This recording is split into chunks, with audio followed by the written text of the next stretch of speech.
চোখ বন্ধ করে নামাজ পড়া যাবে কিনা, রাতে দরজা জানালা খুলে ঘুমানো যাবে কিনা, সিজদার সময় হাত কোথায় রাখা সঠিক, গোসলের আগে উযু করলে গোসলের সময় লজ্জাস্থানে হাত লাগে বা পরিষ্কার করার জন্য হাত লাগে, তাহলে কি গোসল শেষে আবার উযু করতে হবে? স্বামী মারা গেলে মেয়েদের সাদা শাড়ি পরা কি জায়েজ? এক মসজিদে টাকা দেওয়ার নিয়ত করে অন্য মসজিদে দেওয়া যাবে কিনা, খাবারের আগে বিসমিল্লাহ বলবো নাকি বিসমিল্লাহির রহমানির রহিম বলবো, রুকু থেকে সোজা হয়ে দাঁড়িয়ে রব্বানা লাকাল হামদ বলবো নাকি রব্বানা ওয়ালাকাল হামদ বলবো, রুকু থেকে সোজা হয়ে কতখানি সময় দেরিতে দাঁড়িয়ে থাকতে হয়, টি শার্ট পরে নামাজ হবে কিনা। তাহলে চলে যাচ্ছি আমরা সরাসরি প্রশ্ন উত্তরে। মঈন খান জানতে চেয়েছেন জাইতুনের তেল পায়ে দেওয়া যাবে কিনা, যাবে, কোনো অসুবিধা নেই, কারেন্সি কোথাও নিষেধ করা হয়নি। যে এস শিমুল জানতে চেয়েছেন জামা পড়া অবস্থায় পুরুষেরা কি নাভির নিচে প্যান্ট পরতে পারবে কিনা, নাভির নিচে প্যান্ট পরতে পারবে যদি উপরে জামা থাকে, কোনো অসুবিধা নেই। রিমাইন্ডুদ্দিন প্রশ্ন করেছেন রুকু থেকে সোজা হয়ে কতখানি সময় দেরিতে দাঁড়িয়ে থাকতে হয়, দয়া করে জানাবেন। দেখুন, রুকু থেকে সোজা হয়ে আমরা কমপক্ষে একবার তাসবিহ পড়া পরিমাণ সুবহানাল্লাহ বলা সমপরিমাণ আমাদেরকে দাঁড়াতে হবে। স্বাভাবিকভাবে সুবহানাল্লাহ বলতে যত সময় লাগে দাঁড়িয়ে সোজা হয়ে কমপক্ষে এতটুকু সময় দাঁড়াতে হবে। আমরা অনেকে মনে করি দাঁড়িয়েই চলে যেতে পারবো না, আমি সোজা হয়ে দাঁড়ানোর পরে অন্তত অপেক্ষা করতে হবে সুবহানাল্লাহ বলতে যে পরিমাণ সময় লাগে কমপক্ষে এতটুকু, এরপরে আপনি সেজদায় যাবেন। মোহাম্মদ আপনি জানতে চেয়েছেন খাবারের আগে বিসমিল্লাহ বলবো নাকি বিসমিল্লাহির রহমানির রহিম বলবো। ভাই, এ নিয়ে দুই রকমের ব্যাখ্যাই আছে। নবী সাল্লাল্লাহু আলাইহি ওয়াসাল্লাম সাম্মিল্লাহ এটুকু বলেছেন, এক ব্যক্তি খাবার খাচ্ছিলেন তাকে বা খাবার খাওয়া প্রসঙ্গে নবী সাল্লাল্লাহু আলাইহি ওয়াসাল্লাম বলেছেন সাম্মিল্লাহ মানে আল্লাহর নাম নাও। এখানে সাম্মিল্লাহ আল্লাহর নাম নেওয়া হতে পারে, পুরো বিসমিল্লাহির পড়াটাও হতে পারে। এজন্য আপনি বিসমিল্লাহ বলে শুধু যদি খাবার গ্রহণ করেন তাতেই আপনার সুন্নাহ আদায় হয়ে যাবে। আর যদি বিসমিল্লাহ পুরোটাই পড়েন তাহলে আরো ভালো, কোনো অসুবিধা নেই ইনশাআল্লাহ বিদিনিল্লাহ। তবে শুধু বিসমিল্লাহ বললেই আপনার বিসমিল্লাহ পাঠ করে খাবারের যে বিষয়টি সেটি আদায় হয়ে যাবে ইনশাআল্লাহ। শহীদ আলম শারমিন জানতে চাইছেন আমরা কি নাপাক পানি থেকে তৈরি, এটা কি সত্য? আমরা যে পানি থেকে তৈরি হয়েছে সেই পানিকে আল্লাহ তাআলা খুবই তুচ্ছ পানি বলেছেন, সেটা নাপাক কিনা এটা নিয়ে ওলামাদের মধ্যে মত পার্থক্য রয়েছে। ইমাম আহমদ ইবনে হাম্বল রাহিমাহুল্লাহ এবং তার অনুসারীদের মতে এটা নাপাক না পাক। তারা বলেন যে নবীদেরকে সৃষ্টি করেছেন আল্লাহ, তার নাপাক কেন হতে পারে? তো আসলে কোনো উপাদান পরিবর্তিত হয়ে গেলে সেটা তো আর তার মূল বিধানটা থাকে না। যাই হোক, এটাকে আমাদের উলামায়ে কেরাম বা আবু হানিফা রাহিমাহুল্লাহ সহ অনেকে নাপাক বলেন। তো এটা নিয়ে মত পার্থক্য আছে, একাডেমিক মত পার্থক্য, ওই পানিটা পাক কি না পাক সেটা নিয়ে। সবুজ ভুঁইয়া আপনি জানতে চেয়েছেন আমি যদি নামাজ পড়ার সময় শুধু ফাতিহা পড়ে রুকুতে চলে গিয়ে মনে পড়ে তাহলে কি করব? ভাই সবুজ ভুঁইয়া, সূরা ফাতিহা পড়েছেন, অন্য সূরা মিলাননি, রুকুতে গেছেন, তারপরে মনে হয়েছে আপনি সিজদা সাহু করবেন, কারণ সূরা ফাতিহার পরে অন্য সূরা মিলানো ওয়াজিব ওলামায়ে আহনাফের মতে, আমাদের উলামায়ে কেরামের মতে।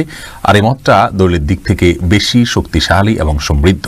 যদিও আরাবিয়ান স্কলারদের মধ্যে সৌদি আরবের ওলামায়ে কেরাম এবং হাম্বলি ফিকহ ফলো করেন ওলামায়ে কেরামের অনেকেই বলেন যে সূরা মিলানো অথবা সূরা ফাতিহা পরবর্তী যে কিরাতের অংশ সেটা ওয়াজিব নয়, সেটা আবশ্যক নয়। আমরা দলিলের আলোচনায় বিস্তারিত গেলাম না, শুধু এটুকু বললাম যে আপনার ওয়াজিব হওয়ার মতটাকে অগ্রাধিকার দিয়ে আপনি সিজদা সাহু করবেন, এটাই আপনার জন্য অধিক নিরাপদ। রাজি হোসেন আপনি জানতে চেয়েছেন মাস্ক পরে সালাত আদায় করা যাবে কিনা। যদি আপনার ভয় হয়, আতঙ্ক গ্রস্ত থাকেন আপনি, আপনার শঙ্কা যদি হয় যে আমি মাস্ক না পরলে এই সময় আমার বিপদ হতে পারে বা বিপদ যদি এই পর্যায়ে পৌঁছে যায় কোনো সমাজে, ইনশাআল্লাহ মাস্ক পরে সালাত আদায় করলে সালাত হয়ে যাবে। তবে স্বাভাবিক অবস্থায় মাস্ক পরে সালাত আদায় করা নিষিদ্ধ, বরং স্বাভাবিকভাবে মুখ খোলা রেখে সালাত আদায় করতে হবে, মুখ বন্ধ রেখে সালাত আদায় করা মাকরুহ। সালাত হয়ে যাবে ইনশাআল্লাহ। কিন্তু যদি আমাদের এই যে করোনা ভাইরাসের যে পরিস্থিতি চলছে, এরকম কোনো পরিস্থিতিতে শঙ্কার জায়গা থেকে আপনি মাস্ক পরেন, তাহলে ইনশাআল্লাহ বিইذনিল্লাহ আপনার এটাতে কোনো অসুবিধা হবে না।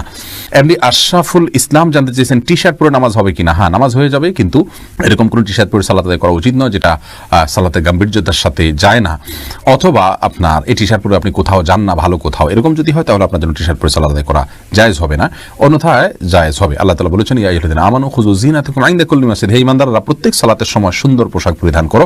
অতএব আপনি যে পোশাকটা আপনার কাছে সুন্দর, সম্ভ্রান্ত জায়গায় আপনি যান সাধারণত, বা সাধারণ পোশাক নয়, অপমানজনক পোশাক নয়, বা আপনার শোয়ার পোশাক নয়, বা এটা পরে আপনি কোথাও যেতে চান না, এরকম পোশাক যদি না হয় তাহলে সেক্ষেত্রে আপনার সালাত হয়ে যাবে, টি শার্টেও কোনো অসুবিধা নেই। এরপরে প্রশ্ন করেছেন মঞ্জুরা পারভিন, আপনি প্রশ্ন করেছেন রুকু থেকে সোজা হয়ে দাঁড়িয়ে রব্বানা লাকাল হামদ বলবো নাকি রব্বানা ওয়ালাকাল হামদ বলবো। দুইটাই বিশুদ্ধ হাদিস দ্বারা প্রমাণিত, বরং কোনো কোনো বর্ণায় আল্লাহুম্মা রব্বানা লাকাল হামদ আল্লাহুম্মা রব্বানা ওয়ালাকাল হামদ এরকমও আছে, যার কারণে আপনি যে কোনোটা পড়েন তাতে আপনার সালাত আদায় হয়ে যাবে, সুন্নাহ আদায় হয়ে যাবে, যেহেতু সবগুলোই হাদিস দ্বারা প্রমাণিত। আর কাসরাতুল মাবানি তাদুল্লু আলা কাসরাতিল মাআনি, এই মূলনীতির আলোকে আপনি রব্বানা ওয়ালাকাল হামদ যদি পড়েন অথবা আল্লাহুম্মা রব্বানা ওয়ালাকাল হামদ যদি পড়েন তাহলে সেটা বেশি ভালো। এরপরে প্রশ্ন করেছেন তাহমিনা আখন্দ, এক মসজিদে টাকা দেওয়ার নিয়ত করে অন্য মসজিদে দেওয়া যাবে কিনা। যাবে, যদি অন্য মসজিদে এর চেয়ে বেশি প্রয়োজন মনে হয় তাহলে নিয়ত পরিবর্তন করা যায়, অসুবিধা নেই। নিউ কাটার এআইডি থেকে প্রশ্ন করা হচ্ছে, স্বামী মারা গেলে মেয়েদের সাদা শাড়ি পরা কি জায়েজ? মেয়েদের স্বামী মারা গেলে সাদা শাড়ি আর কালো শাড়ি এরকম কোনো কিছু পরার ক্ষেত্রে ইসলাম শরিয়ত কোনো নির্দেশনা দেয় না। ইসলাম শরিয়া বলে কোনো স্ত্রী লোক তার স্বামী যদি মারা যান তাহলে 4 মাস 10 দিন পর্যন্ত তিনি শোক পালন করবেন, আর শোক পালনের অংশ হিসাবে তিনি খুব বেশি সাজসজ্জা করবেন না, গহনাগাতি ইত্যাদি ব্যবহার করবেন না, স্বাভাবিকভাবে চলবেন।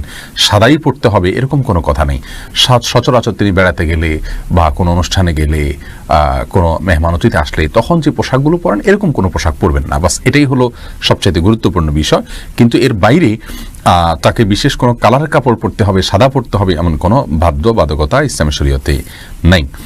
মোহাম্মদ ফাজলুল করিম জানতে চেয়েছেন, গোসলের আগে উযু করলে গোসলের সময় লজ্জাস্থানে হাত লাগে বা পরিষ্কার করার জন্য হাত লাগে, তাহলে কি গোসল শেষে আবার উযু করতে হবে? যে অনেক উলামায়ে কেরামের মতে মান মাসসা ফারাজাহু ফালিয়াতাওয়াজ্জা, যে ব্যক্তি তার লজ্জাস্থানে স্পর্শ করে কোনো কিছুর আড়াল ছাড়া সরাসরি হাত দিয়ে তার উযু আবার করতে হবে, তার উযু ভঙ্গ হয়ে যায়, এরকম বর্ণনাকে সামনে রেখে অনেক উলামায়ে কেরাম এটাকে উযু ভঙ্গের কারণ হিসেবে বলেছেন। তাদের সাথে অবশ্যই আপনাকে উযু করতে হবে পুনরায়। তবে আমাদের উলামায়ে কেরাম বা উলামায়ে আহনাফ এটাকে উযু ভঙ্গের কারণ হিসাবে গণ্য করেন না, এবং তারা এর বিপরীতে বিভিন্ন হাদিসকে দাঁড় করানো এবং বিভিন্ন জবাব দিয়ে থাকেন।